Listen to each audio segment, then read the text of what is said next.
Ketua Mahkamah Konstitusi Anwar Usman menjalani pemeriksaan perdana Majelis Kehormatan MK atau MKMK terkait dugaan pelanggaran etik dan konflik kepentingan dalam memutus perkara batas usia Capres-Cawapres pada Selasa 31 Oktober 2023. Usai diperiksa 1,5 jam, Paman Gibran Rakabuming Raka tersebut ditanya soal alasannya bersikeras ikut mengadili perkara yang akhirnya menguntungkan keponakannya itu. Padahal pasal 17 ayat 5 dan 6 Undang-Undang Nomor 48 Tahun 2009 tentang kekuasaan kehakiman menegaskan hakim konstitusi harus mundur apabila perkara yang ditangani berpotensi terjadi konflik kepentingan. Yang menentukan jabatan milik Allah Tuhan Yang Maha Kuasa. Ya. Kalau bisa, seperti siaran pers saya itu, baca beberapa putusan Mahkamah Konstitusi. Pada kesempatan itu, Anwar Usman merespons narasi Mahkamah Keluarga yang berkembang di masyarakat usai putusan perkara nomor 90 terkait syarat usia calon presiden dan wakil presiden. Anwar menjelaskan narasi tersebut adalah benar, tetapi kata keluarga dimaksudkan untuk keluarga bangsa Indonesia secara keseluruhan. Keluarga ini pengadilan normal. Jadi kalau ada pernyataan Mahkamah Keluarga, tanggapan Benar, keluarga bangsa Indonesia. Majelis Kehormatan Mahkamah Konstitusi telah memeriksa 3 hakim MK terkait dugaan pelanggaran etik. Ketua MKMK Jimli Asidik menegaskan ada 3 jenis sanksi yang bisa diberikan kepada hakim konstitusi jika terbukti melanggar etik, mulai dari teguran, peringatan hingga pemberhentian. Pelanggarannya beda-beda. Nanti biar kami memeriksa.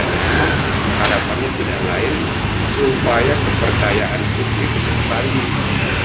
Putusan kami nanti diharapkan jadi solusi kalau bisa. Selasa sore, Majelis Kehormatan MK memeriksa 3 hakim konstitusi, yakni Anwar Usman, Arif Hidayat, dan Eni Nurbaningsih. Kemudian dilanjutkan kita sidang tertutup, ya, memeriksa Pak Anwar Usman, yang kedua Pak Arif Hidayat, yang ketiga Eni malam ini terakhir. Besok kita lanjutkan 3 hakim lagi, satu lagi sambil kita selesaikan sidang terbuka untuk mendengar keterangan para termohon, sidang tertutup untuk mendengar para hakim. Seiring pemeriksaan para hakim, Majelis Kehormatan MK akan menyelesaikan pemeriksaan terhadap para pelapor. Adapun pemeriksaan kepada pelapor dilakukan secara terbuka. Majelis Kehormatan MK juga akan mengkonfrontir panitera dalam perkara tersebut. Ditengarai banyak masalah dalam cara pengambilan keputusan dan prosedur persidangan. Di terakhir kita konfrontir satu lagi panitera.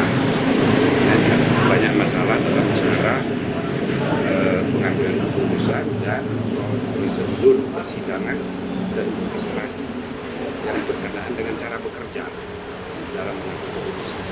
Intinya banyak sekali masalah yang kami temukan, ya, jadi dari 3 hakim ini saja. Laporan yang masuk ke Majelis Kehormatan MK salah satunya terkait masalah hubungan keluarga hakim MK. Pelapor menilai hakim seharusnya mundur dari perkara yang memiliki hubungan kekerabatan. Masalah hubungan kekerabatan, ya, di mana hakim diharuskan mundur dari perkara tidak mundur. Itu kan banyak tadi, hampir semua pelapor itu mempersoalkan itu. Selain itu, ada pelapor yang mempermasalahkan hakim berbicara di depan publik terkait isu yang ditangani. Yang kedua, soal hakim berbicara di depan publik, ya, mengenai isu yang sedang ditangani atau mengenai hal-hal yang diduga berkaitan dengan substansi perkara, nah, gitu loh. Ya, padahal patut diduga bahwa ini ada kaitan paling tidak dalam persepsi publik. Nah, ini yang kedua, ya, yang dipersoalkan orang sebagai masalah publik.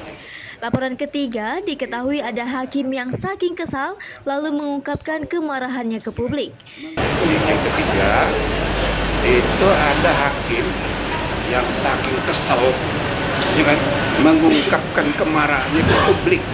Nah, ini kan masalah internal hakim kok diumbar keluar. Nah ini masalah juga.